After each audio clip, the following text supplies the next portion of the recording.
آدمی کا خاتمہ عموماً اسی چیز پر ہوتا ہے جس پر اس کی زندگی گزرتی ہے۔ اگر ایمان پر، تقوی پر، پرہیزگاری پر، نیکی پر زندگی گزاری ہے تو اللہ اس کا خاتمہ بھی اسی نیکی کے ساتھ کرتا ہے، اور اگر فسق و فجور، بے ایمانی، بدکاری، بے حیائی پر، حرام خوری پر زندگی گزری ہے تو موت بھی اسی حالت میں آتی ہے۔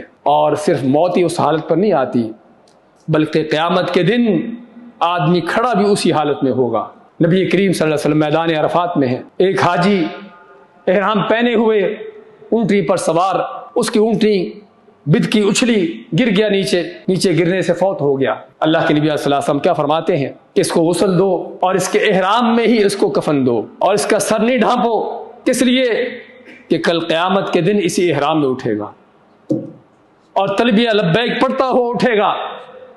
معلوم کیا ہوا کہ آدمی جس حالت میں دنیا سے جاتا ہے قیامت کے دن بھی اسی حالت میں اٹھتا ہے۔ تو بھائیو، فکر کرنے کی ضرورت ہے کہ میں اپنی موت کس حالت میں لانا چاہتا ہوں، اپنا خاتمہ کس حالت میں کرنا چاہتا ہوں۔ انسان کے اپنے اختیار میں تو یہ چیز نہیں ہے، اللہ کے اختیار میں ہے، لیکن اللہ تعالیٰ اچھے خاتمے کی توفیق اسی کو دیتا ہے کہ جس کی زندگی اچھائی پر، نیکی پر گزری ہوتی ہے۔